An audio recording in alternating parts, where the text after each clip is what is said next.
اللهم بارك على محمد وعلى آل محمد كما باركت على إبراهيم وعلى آل إبراهيم إنك حميد مجيد. وبه قال حدثنا وعن بحث بن حكيم عن أبيه عن جده أنه كنتم خير أمة أخرجت للناس، قال أنتم تتمون 70 أمة، أنتم خيرها وأكرمها على الله تعالى. رواه الترمذي وابن ماجه والدارمي، وقال الترمذي هذا حديث حسن، أو كما قال عليه الصلاة والسلام. ما شاء الله، بارك الله.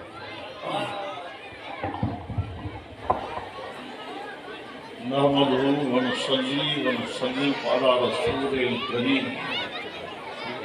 أما بعد فأعوذ بالله من الشيطان الرجيم. بسم الله الرحمن الرحيم. قل هل يستوي الذين يعلمون والذين لا يعلمون إنما يتذكر أولو الألباب.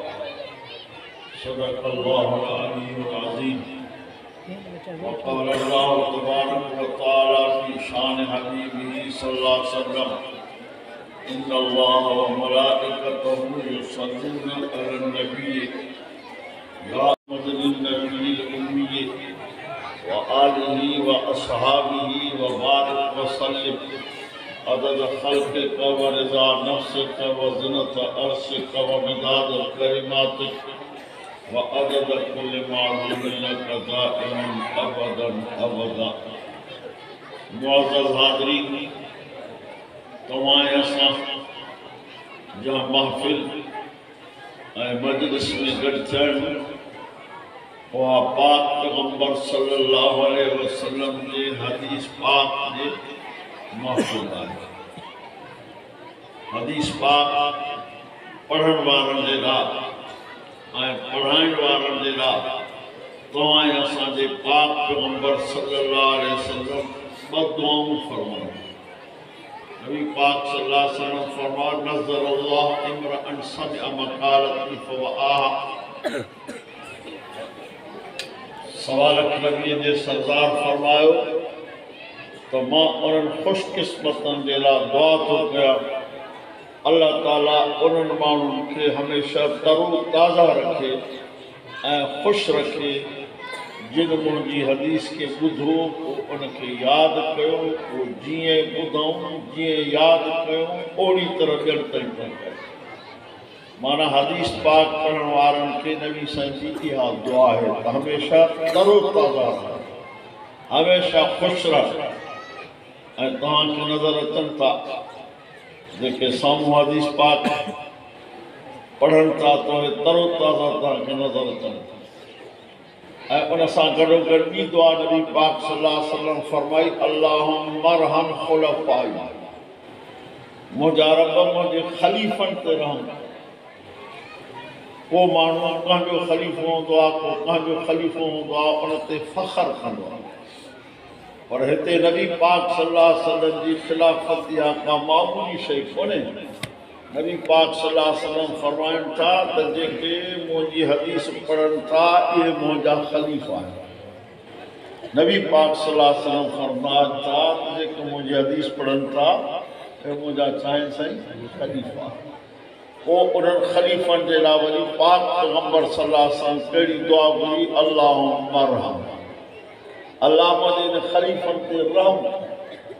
माना हिननि हदीस पढ़ण वारनि ते, क़ुरान पढ़ण वारनि ते पाक पैगम्बर सल्लल्लाहु अलैहि वसल्लम जी इहा दुआ क़यामत ताईं हलंदी रहंदी। हिकिड़े हदीस फरमायो त कि अल्लाह हमेशह ख़ुशि रखे। ॿी दुआ फरमायो अल्लाह उन ते रहम कर। नबी पाक जी दुआ आहे, ॿिए कंहिंजी दुआ न आहे। 1.25 लख नबीअ जी सरदार दुआ कनि था ऐं उहा दुआ अल्लाह पाक वटि असां अखियुनि सां ॾिसूं था त क़बूल कयो।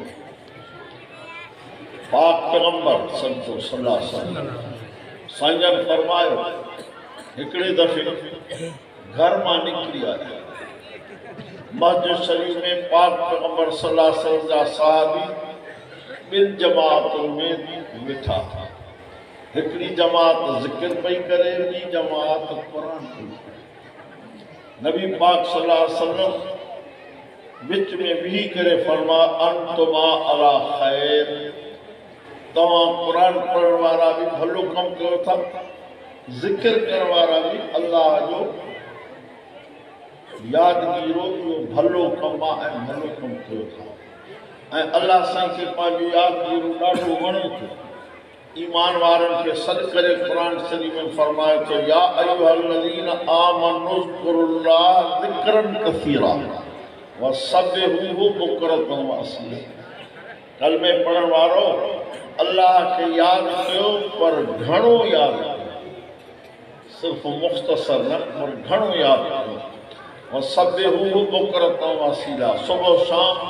हुन अल्लाह पाक जी तस्बीह बयान कयो। नबी पाक सल्लल्लाहु अलैहि वसल्लम साईं फरमायो त जेको शख़्स सुबुह जो ही चवे थो सुबहान अल्लाह व बिहम्दिही अदद ख़ल्क़िही व रिज़ा नफ़्सिही व ज़िनत अर्शिही व मिदाद कलिमातिही, सुबुह शाम इहो 3 दफ़ा चवे, फरमायो त ॼण सॼो ॾींहुं ज़िक्र कयो। हुन सां गॾोगॾु ॿियो फरमायो ला इलाहा इल्लल्लाह वहदहु ला शरीक लहू अहदन समदन लम यलिद वलम यूलद वलम यकुन लहू कुफुवन अहद। जेको शख़्स हिकिड़ो दफ़ो पढ़े थो त उनजे खाते में 20 लख नेकियूं लिखियूं वञनि। 20 लख माना मुस्तफ़ा करीम सल्लल्लाहु अलैहि वसल्लम जे उम्मत खे अल्लाह साईं एॾो एहसान कयो आहे जो कम थोरो सवाब घणो। तव्हां समूरनि जे दोस्तनि जे ख़िदमत में मां अर्ज़ु कंदुमि, तव्हां बि अल्लाह पाक जो ज़िक्र घणो। हिकिड़ो दफ़ो समय कलमो पाक पढ़ो, ला इलाहा इल्लल्लाह मुहम्मदुर रसूलुल्लाह सल्लल्लाहु अलैहि वसल्लम। इन कलमे पाक जो नालो आहे अफ़ज़लुल ज़िक्र। इन कलमे पाक जो नालो आहे कलमो तय्यब। ये ॻाल्हियूं मां तव्हां अवाम जे लाइ कयां थो त तव्हांखे बि कुझु फ़ाइदो थिए। हदीस ते को बहस न हो। मुस्तफ़ा करीम सल्लल्लाहु अलैहि वसल्लम साईं फरमायो, जेको मुंहिंजो उम्मती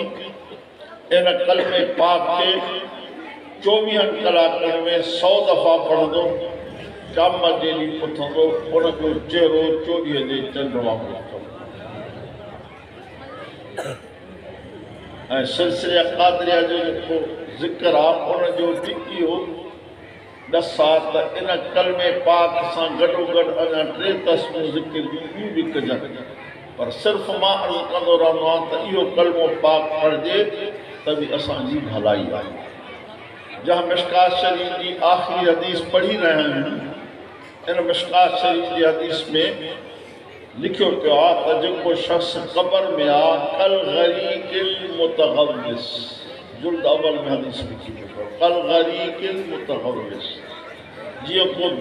पाणीअ में ॿुॾे पियो दम पियो करे त मुंहिंजी मदद कयो, मुंहिंजी मदद कयो, मुंहिंजी मदद कयो। पोइ नबी मुस्तफ़ा सल्लल्लाहु अलैहि वसल्लम फरमायो, जॾहिं उनजा मिट रिश्तेदार दोस्त अहबाब उनजे लाइ क़ुरान पाक पढ़ी उनजे रूह खे बख़्शींदा आहिनि त उनखे हिकिड़े क़िस्म जी तसल्ली हथो थींदी। ऐं ॿियो फरमायो त जंहिं मुंहिंजे उम्मती जे ज़ुबान ते मरण वारी घड़ी कलमो पाक निकितो, मां उनखे ॾसां थो दख़ल जन्नत जो जन्नत। जज़ाउल अमाल मौलाना अशरफ अली थानवी रहमतुल्लाह अलैह जो किताब आहे, उनमें हिकिड़ो किस्सो लिखियो अथई। उन करे मां हमेशह इन कलमे तय्यब जी दोस्तनि खे तरग़ीब ॾींदो। लिखियो अथई त हिकिड़ो शख़्स कपिड़े जो दुकानदार हो, उनजे मौत जो वक़्तु आयो, माइट मथां वेही चवनि पिया कलमो त पढ़। जेको मुंहिंजे दुकान में फलाणे पासे जो ॾाढो भलो कपिड़ो, वरी चवण त कलमो त पढ़, चए फलाणो माण्हू लेती लेती जे हिसाब सां ॾाढो भलो।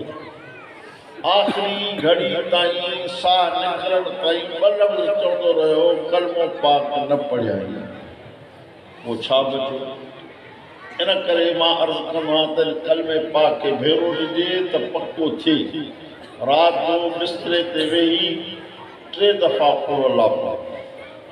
मुस्तफ़ा करीम सल्लल्लाहु अलैहि वसल्लम साईं हज़रत अली साईं खे फरमा अली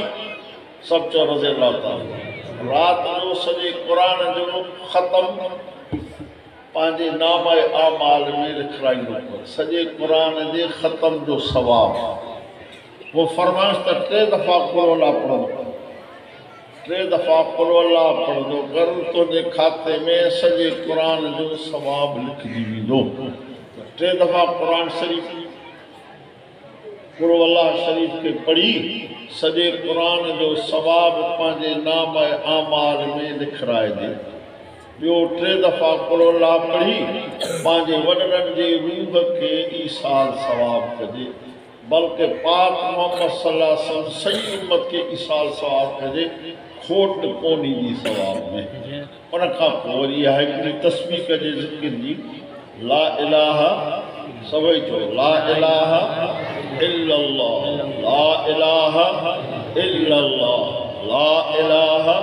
इल्लल्लाह पछाड़ी चइजे मुहम्मदुर रसूलुल्लाह वो अल्लाह साईं खां दुआ घुरिजे त अल्लाह साईं ॿिन्ही जहाननि जूं भलायूं नसीब फरमा ॿिन्ही जहान जे बुराइनि बुछड़ाइनि खां बचा एहसान ईमान कामिल सां दुनिया मां ख़ात्मो बिल ख़ैर फरमा 100 दफ़ा पंहिंजे बिस्तरे ते वेही इहो कलमो पढ़िजे मुस्तफ़ा करीम सल्लल्लाहु अलैहि वसल्लम साईं फरमायो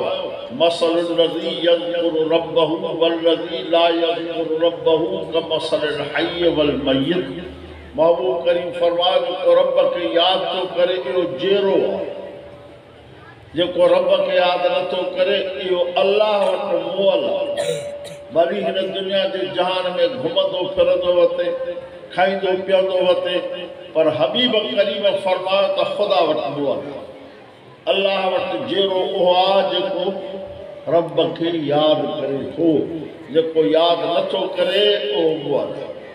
बाक़ी रब खे यादि कंदासीं त रब बि असांखे यादि कंदो लिखियो पिया क़ुरान शरीफ़ में वला ज़िक्रुल्लाह अकबर अल्लाह जो यादि करणु तव्हांजे यादगीर खां तमामु घणो वॾो आहे लिखियो पियो हदीस पाक में मुस्तफ़ा करीम सल्लल्लाहु अलैहि वसल्लम फरमायो जेको रब खे कंहिं महफ़िल मजलिस में यादि थो करे त रब पाक पंहिंजे नुबाने खे भली महफ़िल ऐं भली मजलिस में यादि थो रखे जेको रब खे अकेलो बि थो यादि करे त रब बि हुनखे अकेलाए में यादि थो करे दुआ कयो त अल्लाह साईं तव्हां असांखे पंहिंजे यादि करण जी तौफ़ीक़ अता फरमाए ॿी हदीस पाक में फरमाइनि त जेको शख़्स पंहिंजे रब खे यादि थो करे इहो आसमान जे मलाइकनि खे ईअं चमकंदे नज़र अचे थो जीअं तव्हांखे आसमान जा सितारा चमकंदे नज़र अचनि था मां अर्ज़ कयो त नबी पाक सल्लल्लाहु अलैहि वसल्लम साईं जन ॿिन्ही जमातुनि जे विच में हिकिड़ा ज़िक्र पिया कनि या क़ुरान पिया पढ़नि ॿिनि जे विच में वेही फरमा अंतमा अला ख़ैर तव्हां ॿई भलो कमु कयो ज़िक्र करण वारो तव्हांजो कमु बि भलो आहे क़ुरान पढ़ण वारा तव्हांजो कमु बि भलो आहे ईअं फरमाइण खां पोइ मुस्तफ़ा करीम सल्लल्लाहु अलैहि वसल्लम क़ुरान पढ़ण वारनि सां वेही रहिया फरमायो तव्हांजो कमु भलो ईअं फरमाइण खां पोइ वेही रहिया उन्हनि सां जेके क़ुरान पढ़नि पिया जेके ज़िक्र कनि पिया उन्हनि सां वेठा न उन्हनि खे चयूं तव्हांजो कमु भलो उहो जॾहिं उन्हनि सां वेही रहिया त मुस्तफ़ा करीम सल्लल्लाहु अलैहि वसल्लम जे ख़िदमत में ज़िक्र करण वारनि अर्ज़ु कयो साईं तव्हां फरमायो त तव्हांजो कमु भलो आहे पर वेही त हुननि सां रहियो असां सां त कोन वेठो छो त नबी पाक सल्लल्लाहु अलैहि वसल्लम सां सहाबा जी मोहबत उन मोहबत जो त तव्हां असां वटि जुज़ड़ो बि कोन्हे रुगो रब क़बूल करे बुखारी शरीफ़ जे शरह में लिखियो पियो आहे त हिकिड़ो महबूब जो सहाबी हो बाग में कमु करे पियो अचानक उनखे ख़बर पई त महबूब करीम हिन दुनिया मां मुल्क मटाए उते बाग में ख़बर पईसि उते हथ खणी दुआ घुरी रब मुंहिंजे अखियुनि में नज़र खसे मुंहिंजे अखियुनि में नज़र खसे मूंखे नाबीन करे छॾ हाणे मां इन्हनि अखियुनि सां कंहिं ॿिए खे ॾिसण ई पसंदि नथो कयां जिन अखियुनि सां रसूलुल्लाह खे ॾिठो इहा यूं मोहब्बत मुस्तफ़ा करीम सल्लल्लाहु अलैहि वसल्लम के चयोसीं असांखे चयो तव्हांजो कम भी भलो हुननि बि भलो वेही रहियो क़ुर पढ़ण वारनि सां फरमायो हा उनजो हिकिड़ो सबबु बुइस्तु मुअल्लिमा मुस्तफ़ा करीम सल्लल्लाहु अलैहि वसल्लम फरमायो अल्लाह साईं मूंखे दुनिया जो उस्ताद करे मोकिलियो ऐं उस्ताद पैदा थींदा इन्ही टोले में जेके क़ुर पढ़नि था इन टोले में उस्ताद पैदा थींदा इहे पढ़ण वारा वरी ॿियनि खे पढ़ाईंदा इहे वरी ॿियनि खे पढ़ाईंदा इहे वरी ॿियनि खे पढ़ाईंदा तंहिं करे मां इन्हनि सां वेही रहियुमि बाक़ी तव्हांजो कमु बि भलो आहे घटि कोन्हे ज़िक्र करणु ज़ाकिर माण्हू अलाह जो इहे अलाह खे छा था थियनि वणनि था पसंदि था ऐं उन सां गॾोगॾु हदीस पाक में फरमायो मन शगलहुल कुरान अन ज़िक्री व मसअलती आतैतु अफज़ल मा औत साइरी औ कमा क़ाल सल्लल्लाहु अलैहि वसल्लम महबूब करीम सल्लल्लाहु अलैहि वसल्लम फरमायो मन शगलहुल कुरान मुझो ओहो उम्मती जेको कुरान करीम जे तिलावत में मसरूफ़ कुरान करीम जी तिलावत छो थो करे ज़िक्री व मसअलती ॿियो ज़िक्र नथो ॿियो कोई भी ज़िक्र नथो करे रुगो क़ुर पढ़े हथ खणी सुवाल भी नथो करे सुवाल उन खां कबो जेको ॾेई न पचारे सुवाल उन खां कबो जेको ॾेई न पचारे हदीस पाक में तव्हां पढ़ियो हबीब करीम सल्लल्लाहु अलैहि वसल्लम फरमायो त मुंहिंजो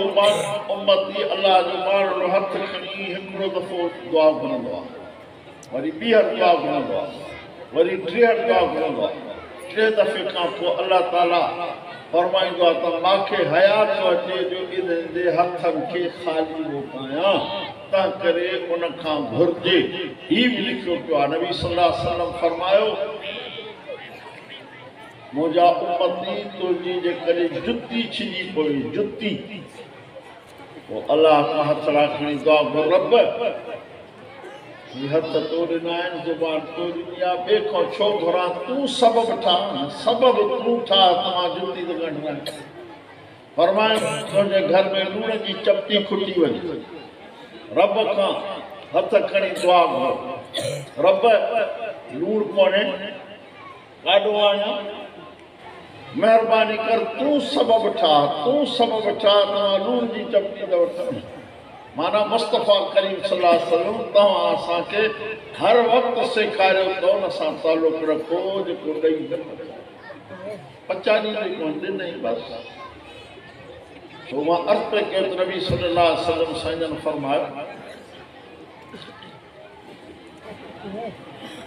त मन शगलहुल क़ुरान अन ज़िक्री व मसअलती मुझो ओहो उम्मती अल्लाह जो ओहो बानो जेको क़ुरान करीम जी तिलावत में लॻो पियो आहे मसरूफ़ आहे ॿियो को ज़िक्र नथो करे हथ खणी सुवाल में नथो करे रुगो क़ुरान वेठो थो पढ़े वेठो थो पढ़े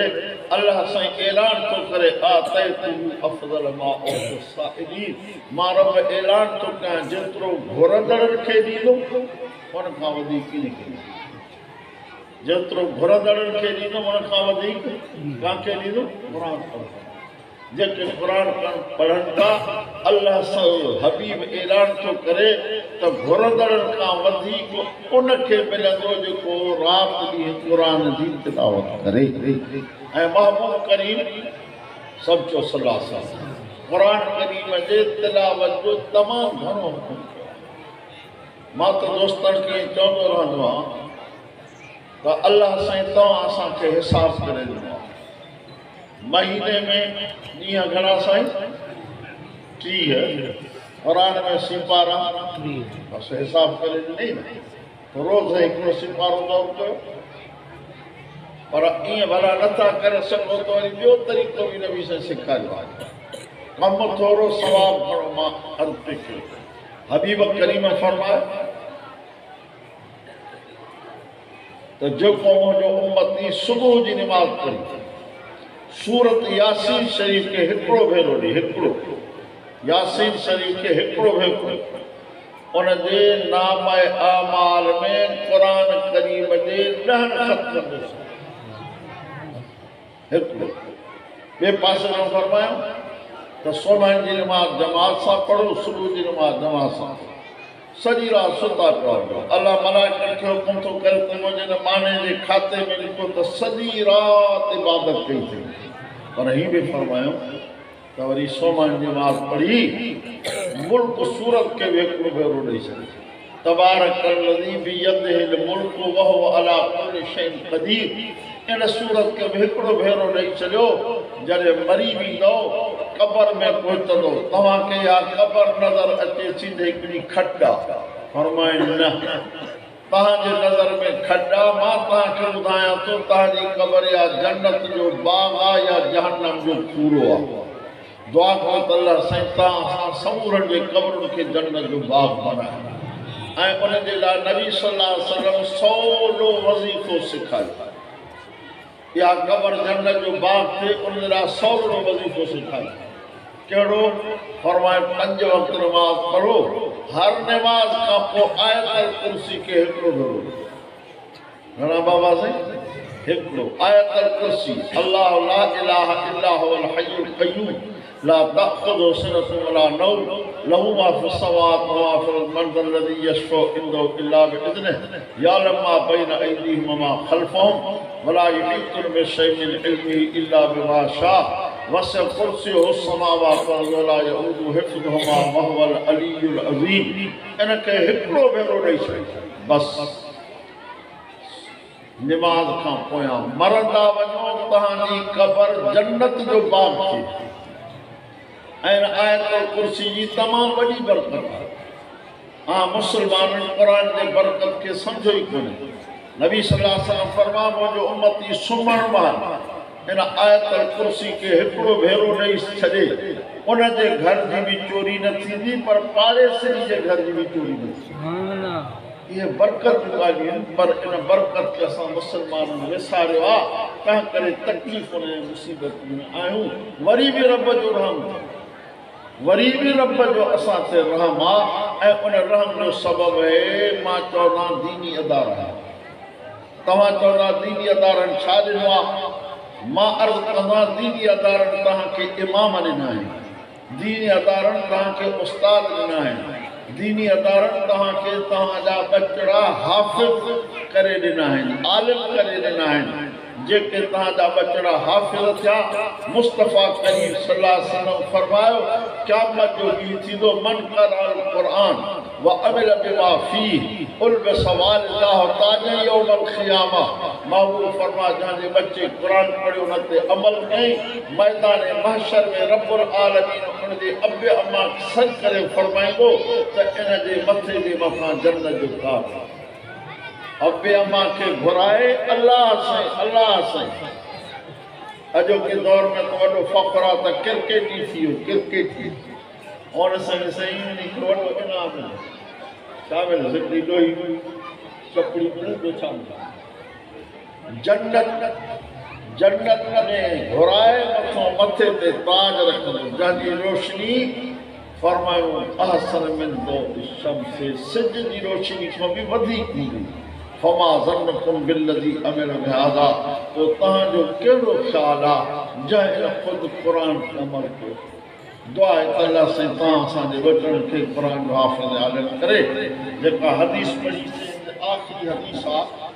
नबी पाक सल्लल्लाहु अलैहि वसल्लम साईं फरमाइनि था त कुंतुम ख़ैर उम्मत, तव्हां भले में भली उम्मत। नबी पाक सल्लल्लाहु अलैहि वसल्लम असां ऐं तव्हांखे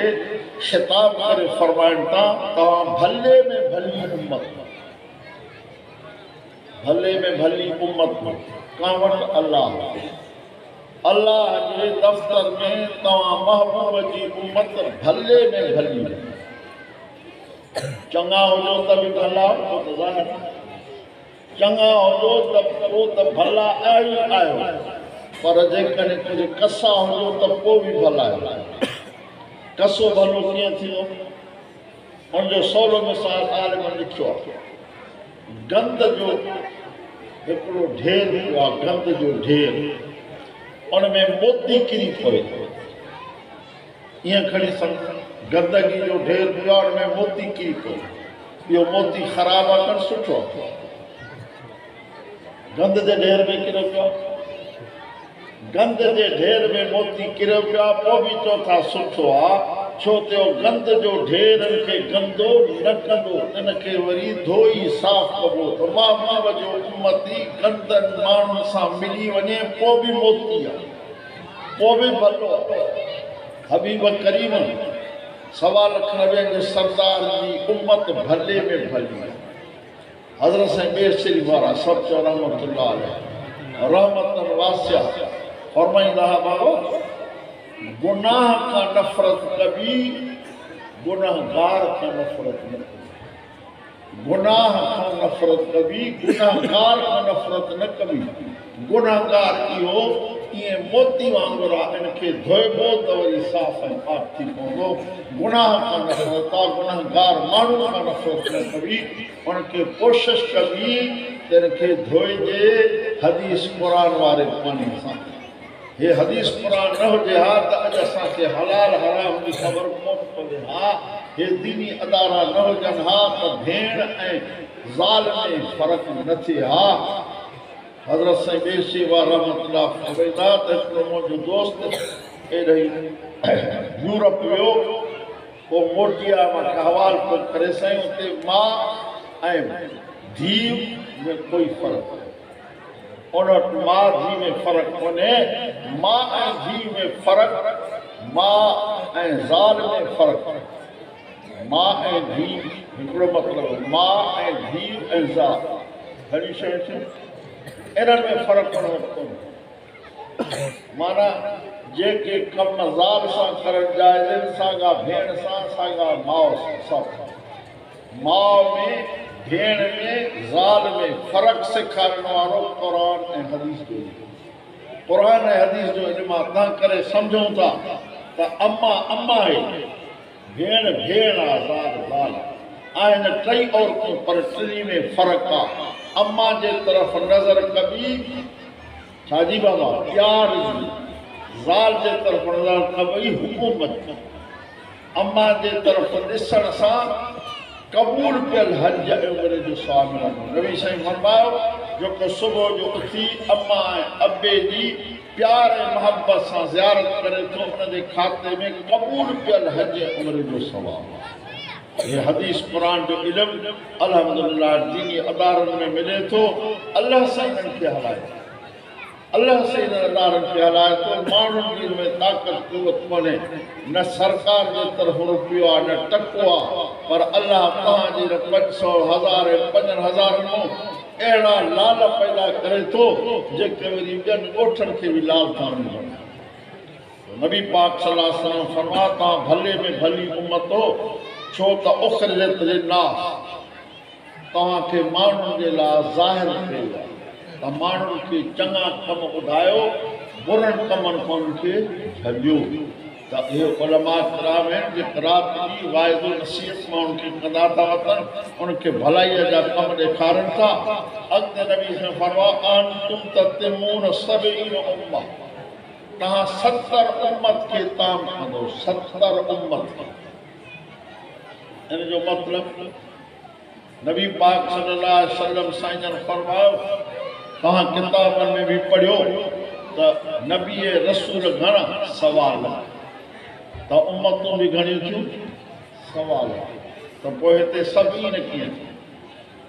जॾहिं सवाल थिए त सभीन माना 70 कीअं थियूं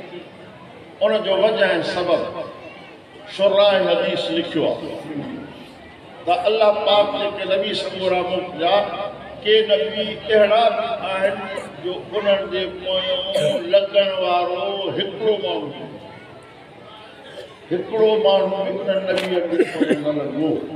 के नबी सगोरा अहिड़ा आहिनि जंहिंजो उम्मती सिर्फ़ु हिकिड़ो बणियो के अहिड़ा आहिनि जंहिंजो उम्मती सिर्फ़ु 2 बणिया माना जेके अॻियां नबी ऐं रसूल उन्हनि मां वॾियूं वॾियूं उम्मतूं जेके गुज़रियूं आहिनि उहे 69 उहे वॾियूं